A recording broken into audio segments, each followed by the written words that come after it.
Welcome to Penrose Learning, where we make understanding easy. In this video, I will compare Tailwind CSS installation in VS Code to address common errors. We'll dive straight into understanding why certain issues arise, ensuring you can set up your development environment smoothly. My goal is to help you navigate the complexities of integrating Tailwind CSS, providing clear, actionable steps. By the end, you'll have a solid grasp of best practices, saving you valuable time and frustration during your projects. Many developers encounter issues like styles not rendering, often due to an improperly configured Tailwind config.js file. Another frequent problem is an incomplete post CSS setup, where essential plugins like auto-prefixer are missing, preventing your CSS from building correctly. Path resolution within the content array is also a common culprit, as Tailwind needs precise instructions on where to scan for classes.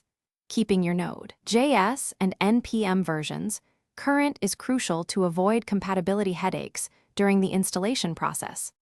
To ensure a smooth setup, always begin by initializing your project with npm init.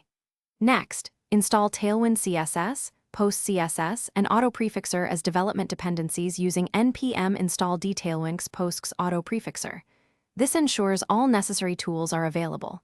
Then, generate your configuration files with npx tailwinds init, which creates both Tailwind config.js and postx config.js. Crucially, configure the content array in your Tailwind config.js to accurately point to all files containing Tailwind classes, typically including HTML and JavaScript.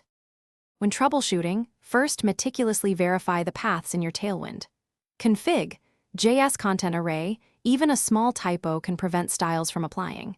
Next, confirm that tailwinds and auto-prefixer are correctly listed in your posts config.js. Leverage the Tailwind CSS IntelliSense extension in VS Code. It provides invaluable real-time feedback and error highlighting. Finally, run the Tailwind CLI command with the watch flag to see compilation errors immediately, helping you pinpoint and resolve issues efficiently. Thanks for watching. If this was helpful, leave a like and consider subscribing. See you next time.